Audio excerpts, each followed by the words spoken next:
Namaskar. Welcome to my channel Soul Healer Ankita Kruwar and divine blessings to you all. एक sir ने हमें contact किया तो उनके ऊपर किसी तरह की कोई नेगेटिविटी थी और वो 22-23 साल से परेशान चल रहे थे। बहुत जगह दिखाया, हर जगह घूमे वो, हर जगह काफ़ी पैसा खर्च भी किया। थोड़े टाइम उनको आराम मिल जाता था लेकिन उसके बाद फिर से वैसा ही होने लग जाता था। उनको पूरी तरह से आराम नहीं मिला। तो उन्होंने मेरा फॉरगिवनेस सेशन लिया था। उसके बाद उन्हें थोड़ा-सा आराम लगा या जो भी था, उन्होंने मुझे कनेक्ट किया और उन्होंने अपनी समस्या बताई कि इस तरह से परेशान चल रहे हैं और एक बार कोशिश करके ये भी देखना चाहते हैं पास्ट लाइफ में ऐसा क्या किया है उन्होंने, जिसकी वजह से ये नेगेटिविटी से इतने ज़्यादा परेशान हैं। वो अपनी लाइफ में बहुत अच्छे स्टूडेंट रहे हैं और आईएएस करना चाहते थे, लेकिन इस नेगेटिविटी की वजह से उनका सारा दिमाग खराब हो गया, बिल्कुल ही ख़त्म हो गया, ब्लॉक हो जाता है, कुछ समझ नहीं आता, पढ़ नहीं पाते हैं।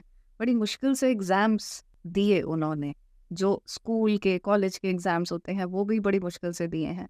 इतनी ख़राब हालत हो गई थी उनकी और जो उनका सपना था, वो तो रह ही गया।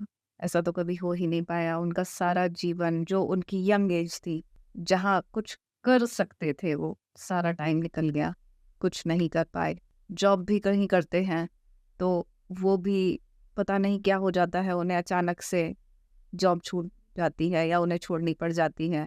कभी गुस्से में कुछ कुछ ऐसा बोल देते हैं या कर देते हैं, जो कि उन्हें भी लगता है कि ये तो कैसे कर दिया, ये तो मैं नहीं हूँ। हालाँकि उन्हें पता है कि उनके साथ परेशानी क्या है। उन्होंने बताया था साफ-साफ कि मेरे साथ कुछ ऐसी परेशानी है, कुछ तो ऐसी नेगेटिविटी है, जिससे मैं बहुत ज़्यादा परेशान हूँ। हमने उनके बारे में और भी कुछ चीज़ें जानी, तो उन्होंने बताया था कि आईएएस बनना चाहते हैं, चाहते थे, लेकिन कुछ नहीं हो पाया और अब तो पता नहीं कब तक इसको झेलना पड़ेगा, क्योंकि कहीं से कोई भी लाभ नहीं हुआ।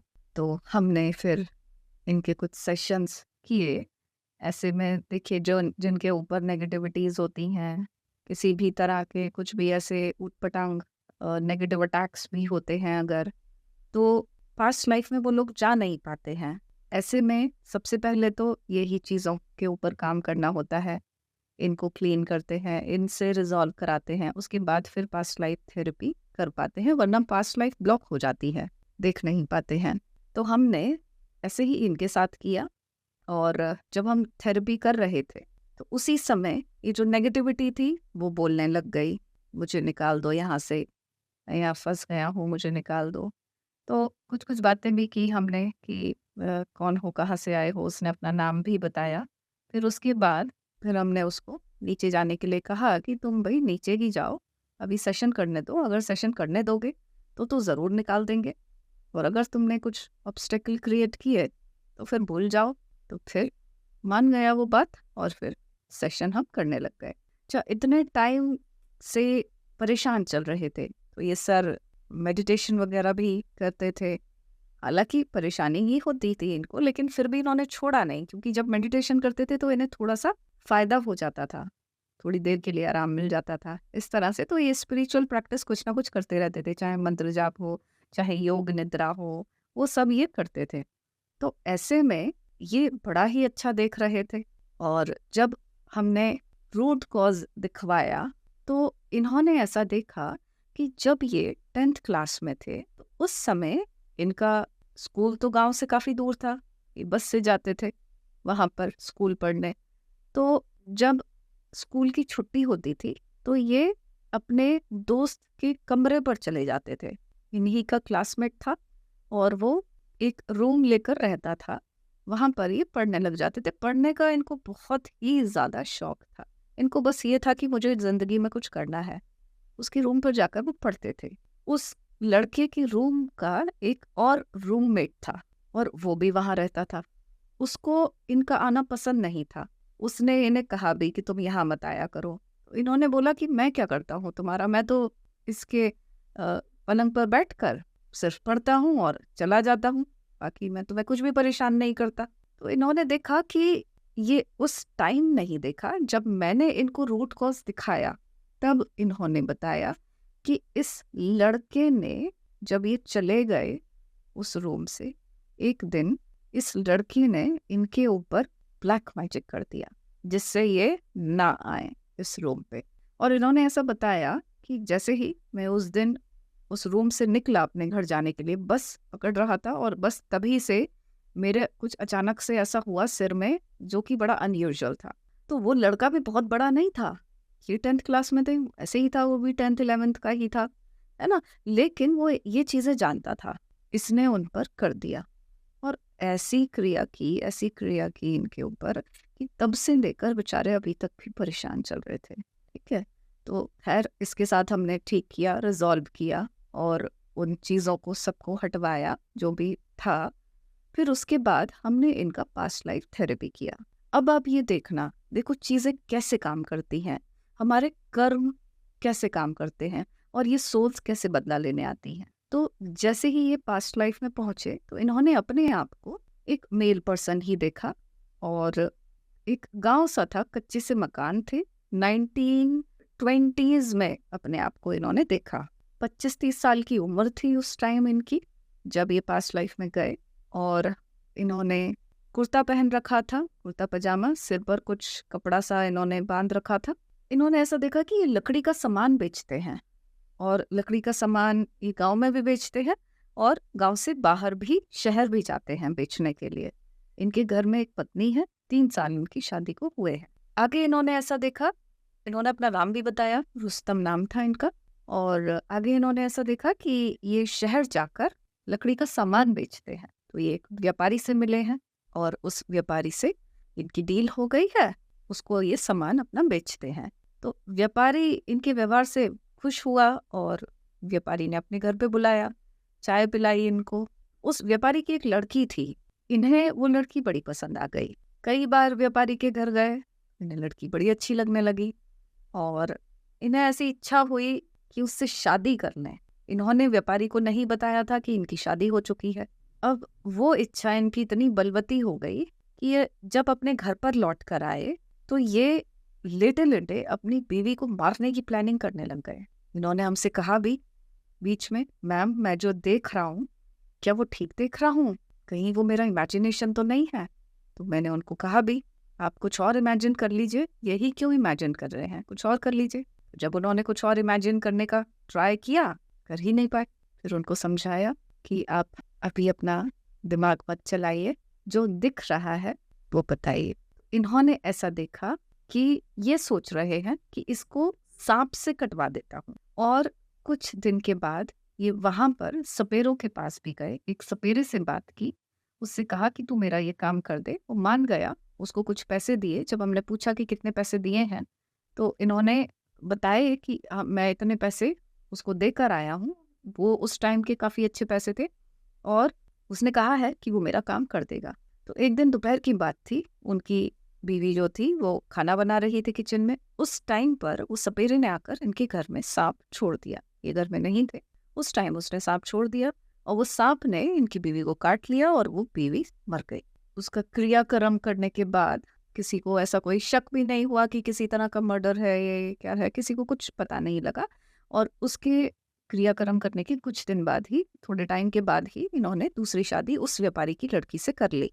तो जब इन्होंने इतनी जल्दी शादी कर ली तो वो जो लड़की के पिता थे, बीवी के पिता थे, इनकी बीवी के पिता थे, उनको शक हुआ और इन्होंने छानबीन करनी शुरू कर दी। इन्होंने ये भी देखा कि वो बीवी इनकी मर तो गई है लेकिन उसकी आत्मा अभी भी उस घर में घूम रही है, आसपास घूम रही है। वो अटैक करना चाह रही है मुझ पर लेकिन कर नहीं पा रही है क्योंकि वो इतनी ताकतवर नहीं है, कमज़ोर है, इसीलिए मुझ पर अटैक नहीं कर पा रही, लेकिन बहुत ज़्यादा गुस्से में।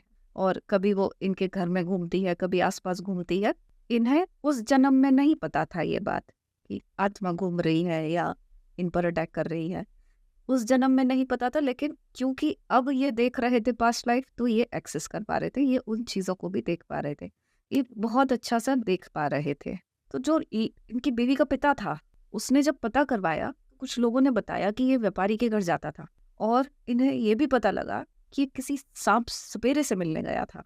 जो लड़की के पिता थे वो सपेरे से, उसी सपेरे के पास पहुंच गए ढूंढते ढूंढते, तो उसने कबूल कर लिया कि हाँ मैंने ऐसा किया था। अब उसके बाद उनके पिता ने इनको कुछ किया तो नहीं, फिजिकली तो कुछ नहीं किया, लेकिन वो अपनी लड़की उनकी मर गई इस चक्कर में बहुत दुखी हुए, बहुत ज़्यादा दुखी हुए, और इतना दुखी हुए कि उन्होंने ऐसा मन में श्राप दिया कि मेरी सारी लाइफ तुमने खराब कर दी, मेरी बेटी की सारी लाइफ खराब कर दी तुमने, तुम्हारी भी जिंदगी जहन्नुम बन जाएगी, तुम्हारी जिंदगी भी ऐसे ही खराब हो जाए, बर्बाद हो जाए। इस तरह से वो कोसते ही रहे, जब तक जिंदा रहे कोसते रहे। उनके मन में भी इतनी बदले की भावना घर कर गई कि किसी तरह से इसका जीवन बर्बाद कर दूं। हालांकि उन्होंने उस जीवन में कुछ नहीं किया, और जैसा इनका जीवन था पीसफुली ये अपना जीवन जीकर, इनकी हमने डेथ भी दिखाई तो इन्होंने देखा कि अपनी उम्र पूरी होके ये चले गए, इन्होंने वो शरीर छोड़ दिया, है ना। तो अब देखो आत्माएं कैसे बदला लेती हैं। जो बीवी का जो पिता था, ये वही लड़का था जो इनके दोस्त का रूममेट था और जिसने इन पर क्रिया करी थी। जैसे ही ये घूमते फिरते उसके कनेक्शन में आए, जैसे ही उसकी एनर्जी के कांटेक्ट में आए, वो पुरानी वाली जो रिवेंज की एनर्जी थी ना, ट्रिगर कर गई, वो उखड़ गई, ऊपर आ गई, और उसने इस तरह से बदला ले लिया कि उनके सच में 20-30 साल खराब हो गए, 22-23 साल खराब हो गए। और ये सिर्फ 22-23 साल ही नहीं है, ये तो पूरी जिंदगी ही खराबी कर दी। कुछ और हो सकती थी जिंदगी, जो नहीं हो पाई, है ना। आईएएस बनते तो कितना कुछ अच्छा करते, कितने लोगों का अच्छा करते, लेकिन ऐसा नहीं हो पाया। तो जैसे ही उसके ऑरा से आए, उसकी एनर्जी से कनेक्ट में आए, वो तुरंत वो एनर्जी जो है ट्रिगर हो गई, उनकी वो बदले की भावना ट्रिगर हो गई, और उस लड़के ने बिना सोचे समझे, जरा सी तो बात थी, उसे पसंद नहीं था इनका आना, सिर्फ इतनी सी बात थी, वो वो दोस्त को कहकर भी मना करवा देता या रूम चेंज कर लेता, कि नहीं, पुरानी एनर्जी काम कर गई और उसने ऐसा इनके ऊपर ब्लैक मैजिक किया जो ये कहीं पर भी नहीं कटवा पाए। ऐसे काम करती हैं। अच्छा, इनकी बीवी जो थी इस लाइफ में नहीं आई थी, हमने दिखवाया तो फिर इन दोनों के साथ ही रिजॉल्व कराया। ये जो बीवी है जो भटकती रही थी, उसके साथ भी रिजॉल्व कराया, बड़े गुस्से में थी, इसके साथ रिजॉल्व कराया, और इनके पिताजी के साथ भी फिर रिजॉल्व कराया, जिससे ख़त्म करें अब अपना ये सब और इनको मुक्ति मिले।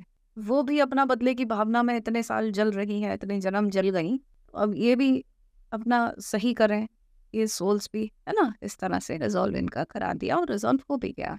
तो ये तो देखो था पास्ट लाइफ इनका, और इसको कर रहे हुए मुझे थोड़ा सा टाइम हो गया, और जब सर से दोबारा बात हुई है तो उन्होंने बताया कि अब मुझे परेशानी नहीं हुई है, इतने टाइम में तो हो ही जानी चाहिए थी, कुछ ना कुछ हो जाना चाहिए था, लेकिन अब मुझे परेशानी बिल्कुल भी नहीं हो रही है, तो मुझे लग रहा है कि मैं ठीक हो गया हूँ और मेरा ठीक हो गया है। ऐसा होता भी है, जब चीज़ें रूट से ठीक करते हैं तो ठीक हो जाती हैं ज़रूर। इस स्टोरी से देखो हम एक तो ये समझ सकते हैं, एक तो रिवेंज, किसी के लिए भी बदले की भावना वो कैरी ज़रूर करके लेके जाएंगे अगले जन्म में भी। अब उस सोल ने हालांकि जीवन तो बर्बाद कर दिया इनका, लेकिन वो क्रिया करके इनका जीवन खराब करके अपना कर्म भी तो बना लिया, चेन तो फिर से कंटिन्यू हो गई। अब अगर ये अगले जन्म में फिर उससे कोई बदला लेंगे, चेन तो चलती चली जाएगी ना। हालांकि हमने रिजॉल्व करा दिया, तो ये अब बदला कुछ नहीं लेंगे उससे, तो ये तो एक चेन कट गई, अब ये कर्म इनके सामने नहीं आएगा। लेकिन इसी तरह से ये कर्म बनते चले जाते हैं और ये चेन कभी खत्म नहीं होती है, ठीक है। अगर किसी के लिए भी बदले की भावना है आपके मन में, तो निकाल दीजिए, कोई फायदा नहीं है। आप उसे बर्बाद तो कर दोगे ज़रूर अपने हाथों से, किसी ना किसी तरीके से, लेकिन आपका कर्म भी बन जाएगा और फिर वो कर्म फिर भोगना पड़ेगा, वो बड़ा मुश्किल हो जाता है। अब उसने जो कर्म किया, अगर आपके साथ किसी ने कुछ गलत किया है, उसकी सजा ऐसा थोड़ी है कि उसको नहीं मिलेगी, सजा तो उसको मिलेगी ही, क्योंकि उसने गलत कर्म किया है। उसके स्पिरिचुअल गाइड वगैरह जो होंगे, खुद भी उसके लिए वैसा ही जीवन प्लान करेंगे, ऐसा तो होगा ही, सजा तो उसको मिल जाएगी। बस ये है कि आप कर्म बंधन से मुक्त हो जाएंगे, आप बच जाएंगे, कोई खराब कर्म करने से बच जाएंगे, ऐसा है। दूसरा, हत्या का पाप तो होता ही है, बहुत बुरा होता है, भुगतना भी पड़ता है ना। इस वजह से देखो इन्होंने भी भुगता इतना ज़्यादा। तो किसी को भी एक तो सताना, धोखा देना, किसी का हार्ट ब्रेक करना, ये चीज़ें ठीक नहीं हैं, ये कर्म ठीक नहीं होते हैं, इनका भुगतान बहुत ही मुश्किल हो जाता है जब ये लौट कर आता है ना। इन्होंने अपने ज़रा से सुख के लिए किसी आत्मा के साथ ऐसा खराब कर दिया जो कि इन्होंने इस तरह से चुकाया, है ना। हमें भी किसी का गलत करने के बारे में कभी सोचना नहीं चाहिए। जितना अच्छा सोचेंगे अपने लिए उतना ही अपने लिए अच्छा कर पाएंगे। मुझसे अगर किसी तरह की कोई सर्विस लेना चाहते हैं तो स्क्रीन पर ये जो व्हाट्सएप नंबर आ रहा है उस पर आप व्हाट्सएप मैसेज करके कनेक्ट हो सकते हैं, अपनी समस्या बता सकते हैं। डिस्क्रिप्शन बॉक्स में होलिस्टिक लिविंग वेलनेस एक ये ग्रुप है, थेरेपिस्ट का ग्रुप, यहाँ से भी आप सर्विस ले सकते हैं। और भी तरह की ये सर्विसेज देते हैं, वहाँ से आप और भी तरह की सर्विसेज ले सकते हैं। उसका लिंक डिस्क्रिप्शन बॉक्स में है। आज की वीडियो में इतना ही। Thank you for watching.